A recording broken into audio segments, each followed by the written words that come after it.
I have a disgustingly innate ability to lie to myself that I've exercised far too many times in my life. But I refuse to hurt someone other than myself by doing that. This guy is crying after being accused of violating his former high school girlfriend and then choking her to death with a climbing rope. He then tried to cover up his tracks by cleaning his DNA off of her, but a crime that he had committed 3 days earlier would bring the police right to his doorstep. But will he admit to his crime, and why did he do it? Makes me very uncomfortable. Where's that? Because of what you're trying to insinuate. And what's that? This is the tragic case of Jessie Blodgett, the teen actress who was found violated and killed by her creepy ex.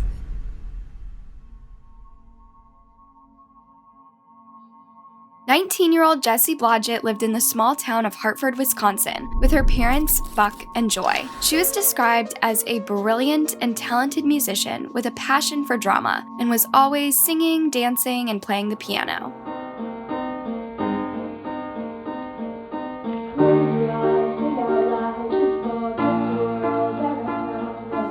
On July 14th, 2013, Jessie gave a brilliant performance, playing the fiddler in the community's production of Fiddler on the Roof. After the performance, she joined her fellow cast and crew members at a pool party to celebrate the success. In this video, you can actually see her at the party, smiling and appearing to have a good time, but something was wrong. When she came home later that night, her mom noticed that something was off and asked her about it. I said, "What's going on?" She said, "Oh, the guys, they're always making passes, and I don't know why they have to always turn it there." Jessie confided in her mom that two much older men, both in their 40s, had come on to her at the party, and that one of them had tried to pull her onto his lap. Although Jessie tried to downplay it, the whole thing really freaked her out that she even wrote in her diary about it later that night, saying, "I think certain men are taking what should be platonic love and putting it into a competition. I'm not helpless. I will recognize and confront them without fear. God be with me." Chillingly, these would be the last words that she would ever write. The next morning, Jessie's parents went to work and left her peacefully sleeping in her bed. Her mom even checked on her before leaving, and everything seemed fine. However, later at noon when her mom came home for lunch, she was surprised to find Jessie still in bed, so she went to wake her up. But the moment that she touched her, she stepped back in horror and called 911. Oh my God. Oh my God. Hartford 911, what's your emergency? My daughter is blue. I went to wake her up, and I just got home for lunch, and she won't wake up. She's oh 19. My God. Okay, hang on just a second. Okay. Okay, so is she breathing? I don't think so, no. Her pants are all wet, and she's got, it looks like strangulation marks. There are strangulation marks? That's what it looks like. I don't know what's going on. I don't know what's going on. The paramedics arrived moments later and tried to save Jessie's life, but it was already too late. Jessie was gone. One of the first investigators to arrive at the scene said that they found Jessie on the floor with obvious ligature marks on her neck, wrists, and ankles. Her hair and sweatpants were wet, suggesting that the killer had spent extra time trying to cover up his tracks. He staged her body. I believed he washed her body and then placed it back in the bed, covered her up. Oddly, there were no signs of forced entry, and everything in the house was intact, meaning the killer was actually someone who knew Jessie. But who would want her dead? The first suspects that Jessie's parents thought of were the two men who had harassed their daughter at the pool party the previous night. Could they have followed her home and waited until she was alone in the house to attack her? Investigators brought one of the men in for questioning, and although he admitted to playfully joking around at the party, he claimed that there was nothing more to it. Investigators looked into the man, but they couldn't find anything to link him to the crime scene, so he was ruled out as a suspect. The second man, who had reportedly told an inappropriate joke, was also cleared, as he had a strong alibi about his whereabouts when the crime happened. So, who actually killed Jessie, and why? The answer to this would shock everyone in the community. Meanwhile, as this was going on, police in a nearby town of Richfield were investigating another crime that had happened at a local park. These two cases would come to link up in a very interesting way. On July 12th, 3 days before Jessie was murdered, a woman named Melissa was walking her dog when she heard someone sneaking up behind her. So I looked back and I laughed and said, "Oh, you scared me," just because I thought he was some friendly guy. And then I turn around again because I can hear him coming at me and I see a knife in his hand. The guy tried to attack Melissa with a knife, but she was able to fight him off and grab the knife from him. The next thing I remember, I'm on the ground, he's on top of me, I'm stomach down, I'm holding onto the knife, he was fighting for it, I had the blade, and that's why I got cut.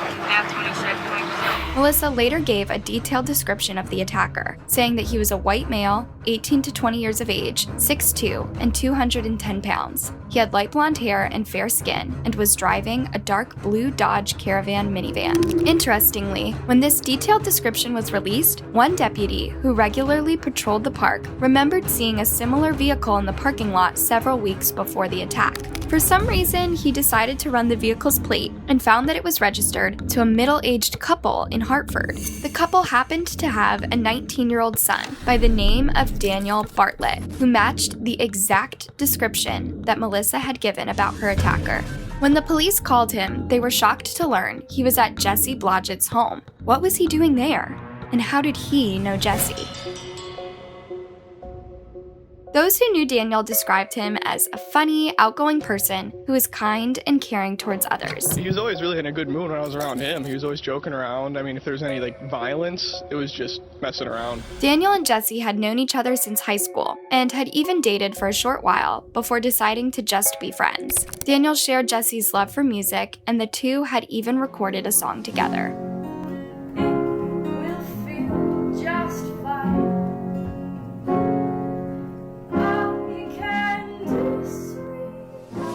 After Jessie's death, Daniel seemed completely devastated and spent most of the time at her home, comforting her parents. He was at her vigil, telling everyone about the wonderful times that he shared with Jessie when the police called. Then all of a sudden he had this phone call, and I just kind of looked at him when he got this phone call, and he wasn't upset, he wasn't surprised, and he just said, "Oh, okay, I'll be right over there."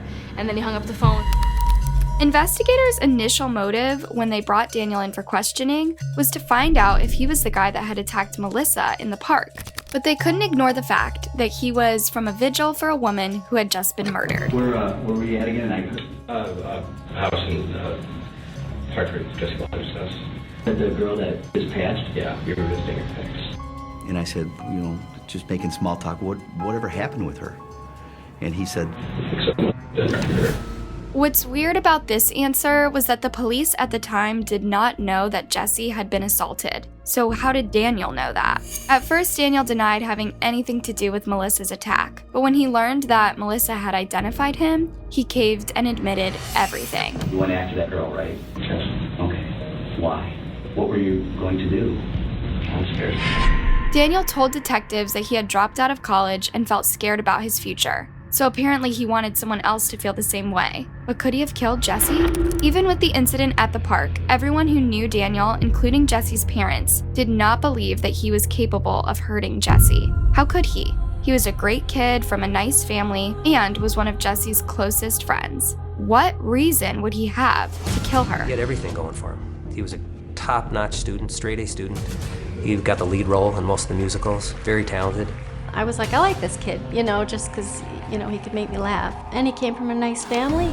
As it turns out, they were wrong about him. In the interrogation, Daniel insisted through tears that he loved Jessie and would never hurt her. He told investigators that on the day of the murder, he was at Woodlawn Park, where he was captured on surveillance cameras. Investigators instinctively went to the park and started searching the trash cans. And what they found was super suspicious. Inside one of the trash cans, they found a cereal box that contained a rope, antiseptic wipes, and red-stained paper towels. The rope matched the ligature marks found on Jessie's neck and would later test positive for both Daniel's and Jessie's DNA. But that's not all. When they checked Daniel's laptop, they found a disturbing search history about serial killers, bondage, and strangulation.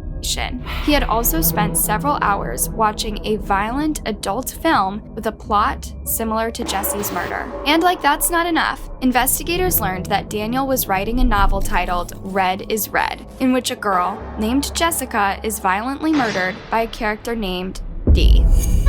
Not sus at all. Daniel's DNA would later be found underneath Jessie's fingernails, and his fluids would be found inside her, proving that he had, in fact, violated Jessie before killing her. With all this evidence against him, Daniel was arrested and charged with first-degree murder. During the trial, prosecutors argued that Daniel snuck in through Jessie's bedroom window, hogtied her, gagged her, and then violated her before choking her to death. He then tried to wash his DNA off her body and put her back into bed, making it appear as if she was asleep. Jessie's screaming to us. She's screaming to us. She's telling us a story. His DNA is all under her fingernails, under her left hand, on her right hand. The prosecution theorized that Daniel's reason for killing Jessie was just to fulfill his dark desires. He had tried targeting a random woman, Melissa, but failed, so he chose a much easier target, someone who knew and trusted him, and unfortunately that person was Jessie. But get this, despite everything pointing to him, Daniel still maintained that he was innocent. I have a disgustingly innate ability to lie to myself that I've exercised far too many times in my life. But I refuse to hurt someone other than myself by doing that. Luckily, the jury didn't believe him, and he was found guilty and sentenced to life imprisonment without the possibility of parole for Jessie's murder and 5 years for the attack on Melissa. Dan murdered Jessie. He killed not just who she was, but who she would become. She will never have the chance to be that woman. And I will never have the chance to know and love and admire and take pride in that woman. What do you think about this case? Let me know your thoughts down in the comment section, and if you liked this video, be sure to like and subscribe for more.